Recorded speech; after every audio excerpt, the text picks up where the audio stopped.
Tonight we launch a new contribution to our history. Across a collection of 14 essays, historians and scholars provide fresh insights into what preceded the Treasury, what shaped it, and how the Treasury in turn shaped the history of New South Wales.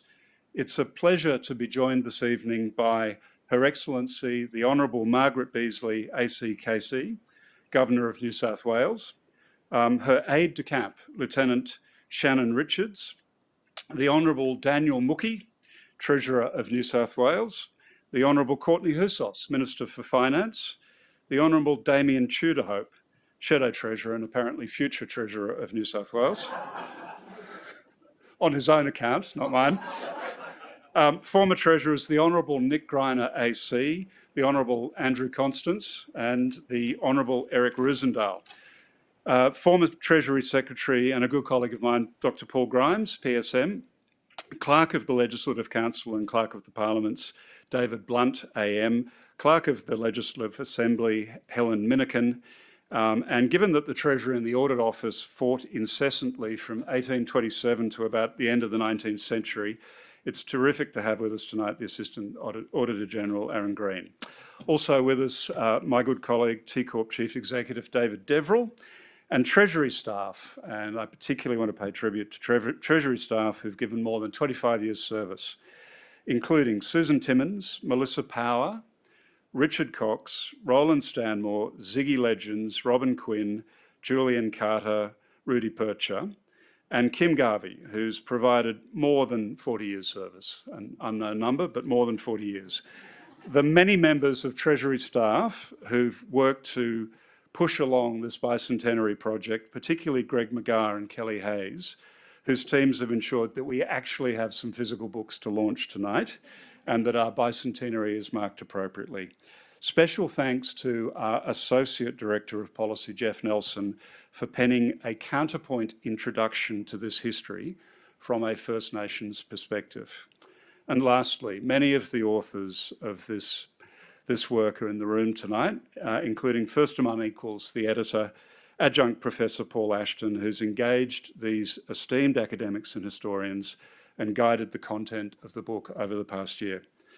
This evening, we also remember giants of the New South Wales Treasury who can't be with us, especially Percy Allen, Secretary of the Treasury for 8 years from 1986, and the state's longest serving Treasurer and, at least in his own reckoning, the very best, Michael Egan.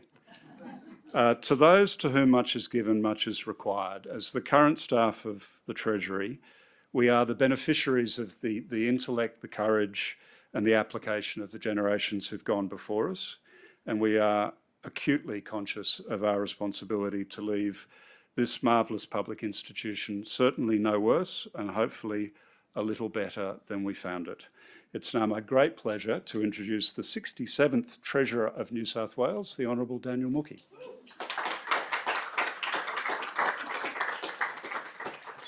Well, thank you, Secretary. And I too want to begin by acknowledging that in the 200th anniversary year of the New South Wales Parliament, we are on the land of the Gadigal, and I pay respects to elders past, present and emerging, and pledge my solidarity in the New South Wales Government's ongoing solidarity with all First Nations people as we strive to perfect this democracy by making sure it includes all its citizens in all its opportunities. I too also want to acknowledge the presence of Her Excellency the Governor of New South Wales and Mr. Wilson. And I would like to welcome back to the building former Treasurers Nick Greiner, Eric Roosendahl, and Andrew Constance as well. And also a special shout out to my shadow Treasurer as well, Damien Tudorhope, who in fine shadow form has crashed tonight's event. Just to remind me that he's here as well.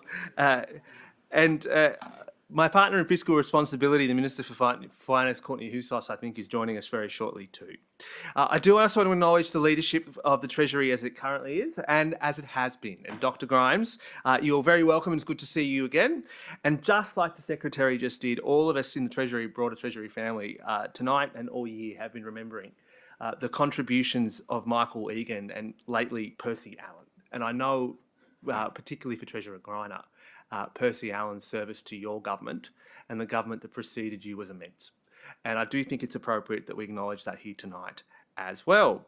Special mentions also go to the long-serving members of the Treasury team who've been here for 25 years of the 200-year anniversary of the Treasury, and equally those who have made such a commitment in their careers as well. I should also acknowledge the presence of the Legislative Council clerk and the lower house clerks as well, and the Assistant Auditor General who's here as well. I have to say, this book is a rollicking read. It tells an amazing story, from self-government to federation, through booms and busts, natural disasters, wars, strikes and pandemics as well. And throughout, Treasury has been a constant source of advice for New South Wales. As I said in the Legislative Council today, imagine the dystopia this state would be if we didn't have a New South Wales Treasury firmly guiding the history of this state as well as the Federation, the wild-eyed ideas that would have been embraced as well. And I do note that what this book tells is the story of all of Treasury's achievements. But my favourite chapter was the silent chapter, the chapter never written, the chapter about all the stupid ideas Treasury has killed in its 200 years of service to the people of New South Wales. We're going to hear a bit about that later on tonight from Professor Ashton, the editor of this volume, and he's going to speak a bit more about this history very shortly. But there are a couple of lessons that I learned from reading the book that I want to share with you tonight. So much of the book, particularly about its early history of the Treasury, revolves around this fundamental question about just how much of our public services should we pay for from gambling. And I'm glad that 200 years later, we've totally solved that problem and no further work is necessary. Equally, the amazing stories around the emergence of the first railways and the first transport projects. And rumour has it, back 200 years ago, some of them were on time and on budget as well. But for me, and I'm sure that the other part of the characters that are running through this volume of history do relate to some of the other major political institutions of our state, namely our major political parties. And you can see the contest between them running through the pages of this book. And I often speak about the other major political party. I've so far never spoken for them. And I'm not intending to tonight. But what I will do is I'll speak a bit about my own party's interaction with the history of the Treasury, which is itself told through this volume. And I characterise it as three phases. In the first phase, we thought we should just abolish the institution altogether. And you can see the very early Labor parties fighting valiantly to destroy this institution. And 200 years later, it's fair to say, Treasury won. You can then see the attempt, particularly in the Lang years, to subjugate the institution and to dominate it. And again, that didn't end so good. We finally settled on this, what I would prefer, the preferred strategy, which is if we can't destroy it, we can't subjugate it, we should try to run it. And long may that reign, Damien. Long may that reign throughout as well. But look, what's so fascinating about the book is all of its chapters except one are very insightful.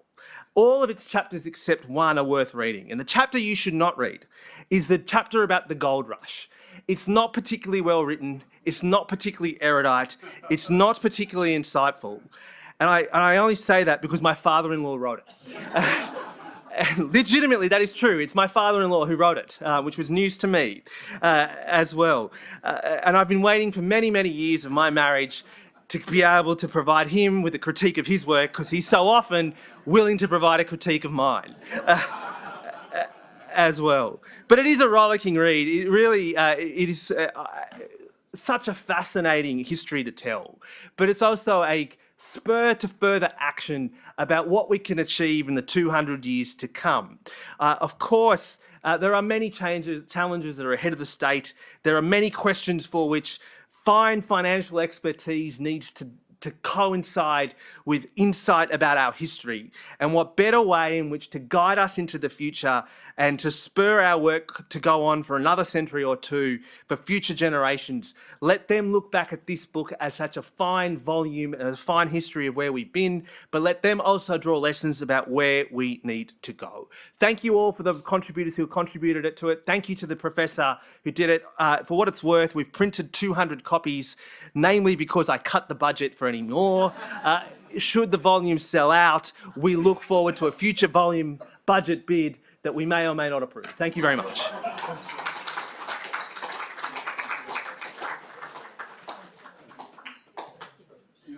Well, I have made the mistake, as I often do, of speaking after the Treasurer. But can I begin just by acknowledging that we have many dignitaries in the room and acknowledging the traditional owners of the lands on which we meet and acknowledging Her Excellency. It's lovely to see you. It's fantastic to speak at an event like this, and we've had a number of events during the bicentenary. We've celebrated the bicentenary of the Legislative Council this year. We've also an institution that the Treasurer has committed to overturning, abolishing. Now that he's anyway,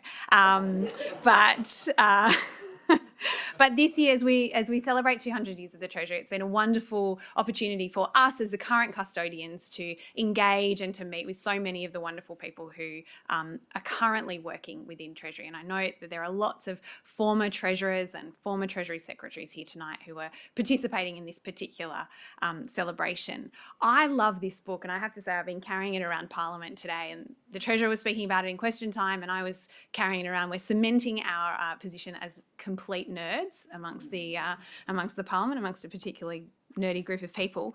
But for an organisation that is charged with producing so many documents that are filled with facts and figures, I love this book because it actually brings the stories to life of the people who have worked within this organisation for the last 200 years. And they're fantastic stories. The Treasurer's recapped, I of course particularly love the Lang stories, but so many of them that tell the stories of the people who have made this institution possible. And it really is an absolute privilege for us to be able to stand as the current custodians in these roles and work with these amazing public servants each and every day.